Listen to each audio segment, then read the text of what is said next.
Good morning friends. सबकी दिवाली बहुत अच्छी गई होगी, है ना। आपने पुस्तक तो हाथ में लिए ही नहीं होंगे, है ना।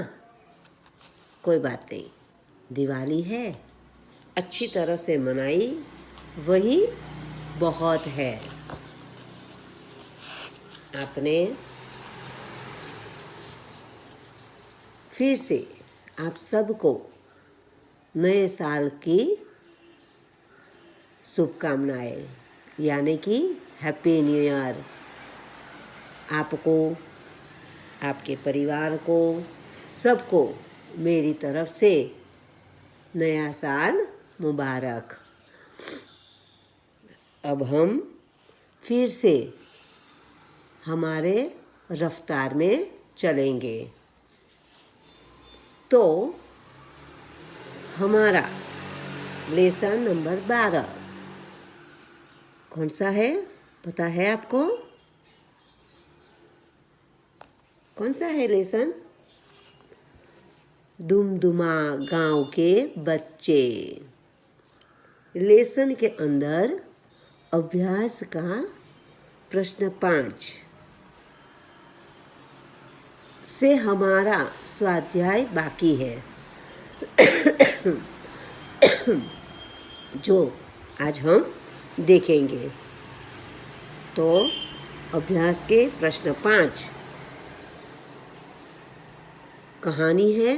नीचे दिए गए चित्र के आधार पर कहानी कथन कीजिए। तो कहानी कथन यानी आपको कहानी बनानी है। जो आगे भी हमने कहानी बनाई है तो पता होगा, है ना आपको। तो यहाँ पर पहला चित्र है। चित्र के अंदर आपको दिखाई देते हैं कुछ मेढक। मेढक यानी देड़का। यहाँ पानी है यानी कि तालाब है। यहाँ एक पेड़ है।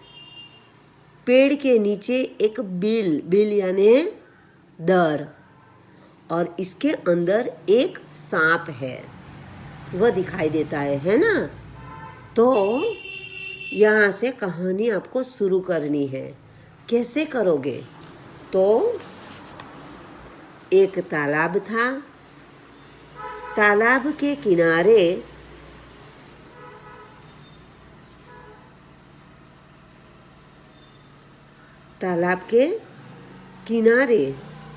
एक पेड़ था। पेड़ के नीचे एक बिल था। बिल के अंदर एक सांप रहता था। कुछ मेढक तालाब में भी रहते थे और तालाब के किनारे जो पेड़ था वह बरगद का पेड़, और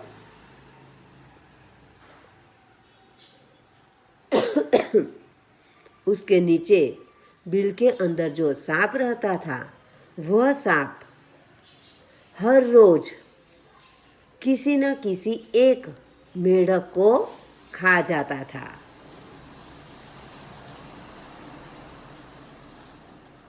एक दिन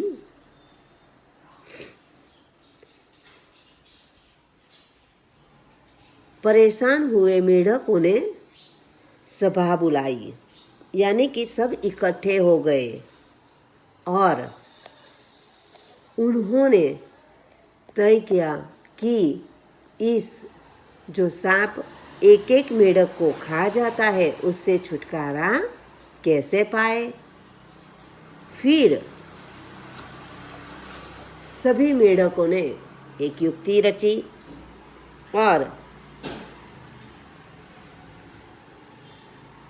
उस युक्ति में क्या किया, तो दूसरे दिन सब मेढक आसपास छिप गए और एक मेढक बिल के सामने खड़ा रह गया।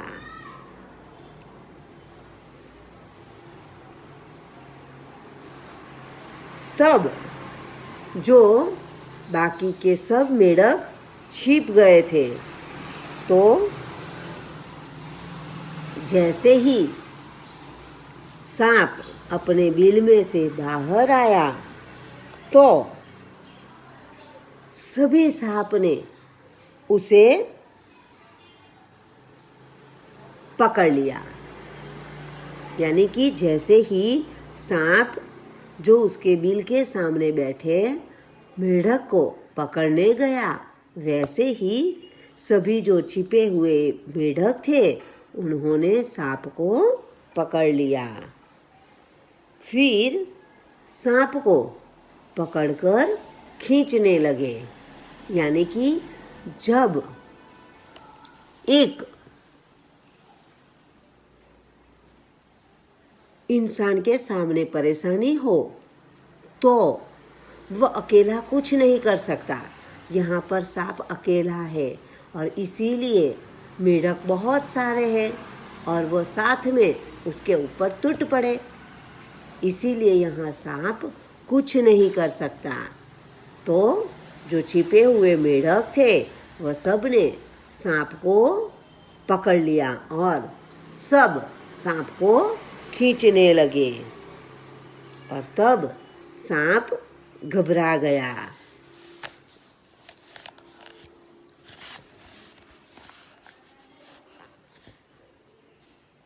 वह पकड़े हुए मेढक को छोड़कर भागा। देखो यहाँ पर सांप भागता हुआ नजर आता है।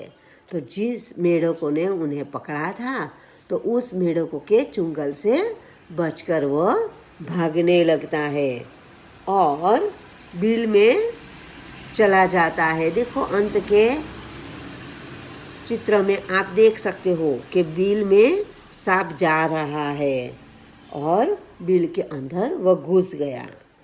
मेढकों की खुशी का कोई ठिकाना न रहा। क्यों? क्योंकि उन्होंने सांप से छुटकारा पा लिया था, है ना।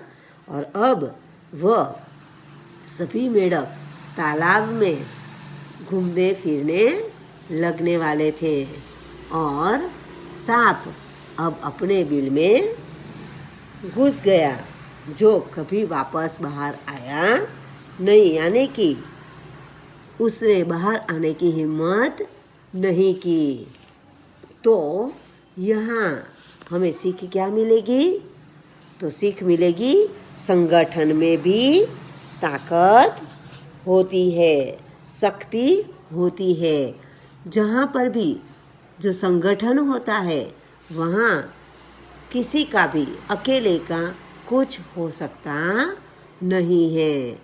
और जब आप भी कहीं पर जाते हो और बाहर से कोई आपको अकेले पाकर कुछ नुकसान पहुंचाए तो जो आप आसपास वालों को इकट्ठा कर दो और उसके ऊपर हमला करो, तो हमला करने से वह चला जाता है, भाग जाता है। क्यों? क्योंकि वह अकेला है और आप सब लोग साथ में हो जाते हो, है ना।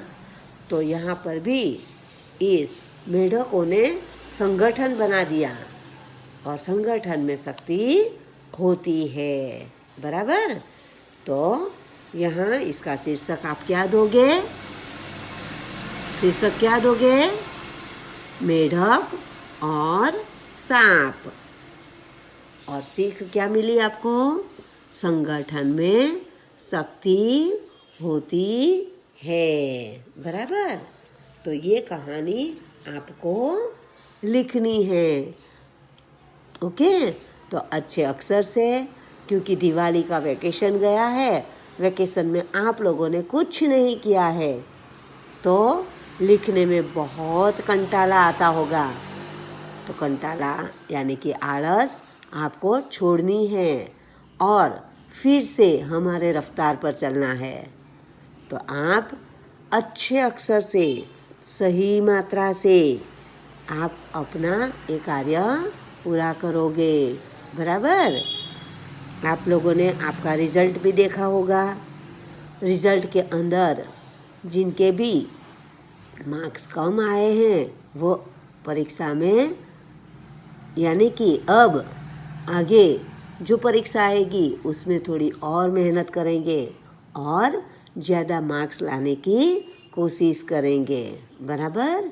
और जिनका रिज़ल्ट अच्छा है उन सब को मेरी तरफ से कॉन्ग्रेचुलेशन, अभिनंदन।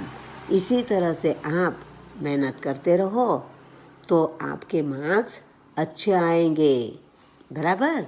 तो अच्छे अक्षर से, सही मात्रा से आप इस कहानी को लिखोगे। Okay, thank you.